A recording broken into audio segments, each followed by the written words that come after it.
Hello everyone, welcome again to my channel. Today we will do very interesting topic which is fundamental theorem of arithmetic.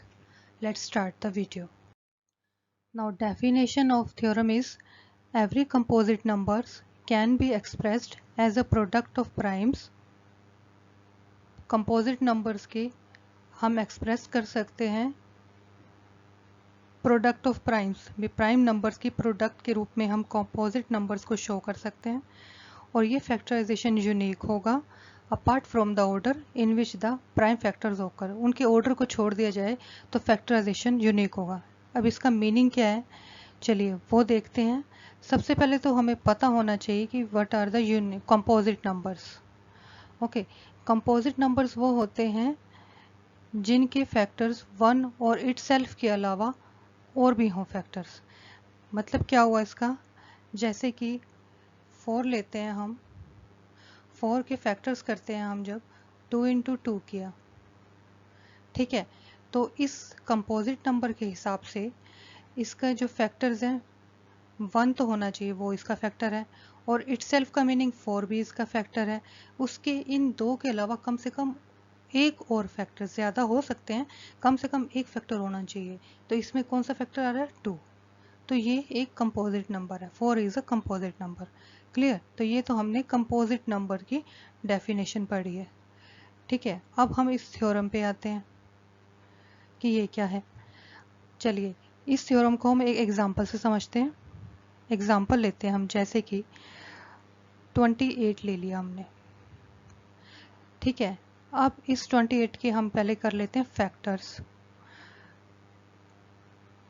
2 पे जाएगा 4, फिर 2 पे जाएगा 7 आ जाएगा, और इससे डिवाइड करेंगे तो 1 आ जाएगा। तो इसके फैक्टर्स बने 2 इंटू 2 इंटू 7, जिसे हम ऐसे भी लिख सकते हैं 2 की पावर 2 इंटू 7, 7 की पावर 1 है, लिखो या नहीं लिखो एक ही बात है, लिख सकते हैं हम ऐसे, ठीक है। अब इसमें हमारे कितने फैक्टर्स हुए, 2 और 7, 2 हुए। अब आते हैं हम अपनी डेफिनेशन पे, जो ये कहा है इसने डेफिनेशन में, देखते हैं ये प्रूव करती है उस चीज़ को या नहीं। ओके, एवरी कंपोजिट नंबर, ये 28 एक कंपोजिट नंबर हो गया, लिख देते हैं this is a composite number. साथ साथ लिखते जाते हैं, डेफिनेशन से पता लग जाएगा कि ये प्रूव हो रहा है या नहीं। ये कंपोजिट नंबर है, can be expressed as a product of primes, इसे हम प्राइम्स के प्रोडक्ट के रूप में एक्सप्रेस कर सकते हैं। ओके, ये क्या नंबर्स आ रहे हैं हमारे, 2 इंटू 2 इंटू 7, जो कि बने 2 इंटू 2 इंटू 7, सॉरी 2 की power 2 into 7। Okay, one more thing I want to tell you कि 2 जो है ये हमारा प्राइम नंबर होता है। ओके, तो डेफिनेशन में क्या कहा है उसने, प्राइम नंबर्स, 2 भी प्राइम नंबर है, 7 भी प्राइम नंबर है, तो हम इसे एक्सप्रेस कर पा रहे हैं कंपोजिट नंबर को प्राइम नंबर्स की प्रोडक्ट के रूप में। बीच में मल्टीप्लाई का साइन है। पूरी डेफिनेशन कंप्लीट हो गई हमारी, देखिए, every composite number can be expressed of prime numbers as a product. Composite number prime number को प्रोडक्ट के रूप में शो करता है। क्लियर? और this factorization is unique. Unique का मतलब है इसकी और फैक्टर्स नहीं हो सकते। अभी हमने करके देखे 28 के फैक्टर्स, क्या इन फैक्टर्स के अलावा 28 के और फैक्टर्स हो सकते हैं? नहीं, नेवर, कोई फैक्टर नहीं हो सकते इसके कभी भी। तो ये यूनिक हो गए अपार्ट फ्रॉम द ऑर्डर। अब इस लास्ट लाइन का मतलब ये है, ऑर्डर की बात है। ऑर्डर का मतलब ये हुआ कि इसे हम किसी भी ऑर्डर में लिख दें, चाहे ये 2 की पावर 2 इंटू 7 है, या फिर मैं 7 इंटू 2 की पावर 2 कर दूं, तो क्या इससे इसकी प्रोडक्ट पे कोई फर्क पड़ेगा? नहीं, आंसर तो सेम ही आएगा, 28 ही आएगा।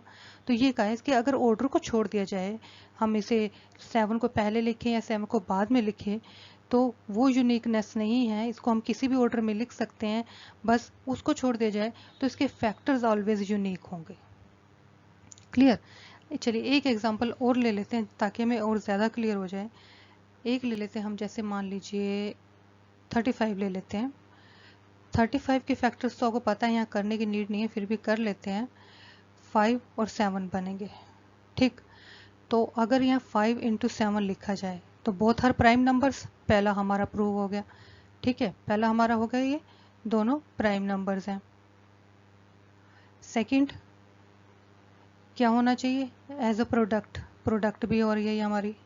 ठीक है, ये आपको डेफिनेशन याद करने का मेथड है कि ये कैसे, इसमें क्या क्या दिया हुआ है, प्रोडक्ट भी है, प्राइम नंबर भी आ गए इसके बीच में, और this factorization is unique, uniqueness भी आ गई। क्लियर, यूनिकनेस का मतलब ये है कि इन दो के अलावा क्या 35 के और फैक्टर्स हो सकते हैं, नहीं हो सकते। ओके, और ऑर्डर की बात जहाँ तक है, हम इसे 5/7 5 इंटू 7 लिखे या 7 इंटू 5 लिखे, आंसर 35 ही आएगा। क्लियर, तो इस जो हमने डेफिनेशन ऊपर ये लिखी है ये यहाँ प्रूव होती है और इसका मीनिंग यही है। ये दो एग्जांपल से हमने इसे समझ लिया कि कंपोजिट नंबर्स क्या होते हैं। क्लियर, तो होप ये फैक्टर थ्योरम आपको क्लियर होगी। अगर फिर भी कोई डाउट हो तो कमेंट में पूछ सकते हैं। नेक्स्ट वीडियो में हम इसके और एग्जांपल्स करेंगे तो वहाँ आपको और ज़्यादा क्लियर होते जाएंगे। ठीक है, चलिए, thank you for watching my video till end. मिलेंगे नेक्स्ट इंटरेस्टिंग वीडियो में। Till then be happy, stay healthy and keep connected.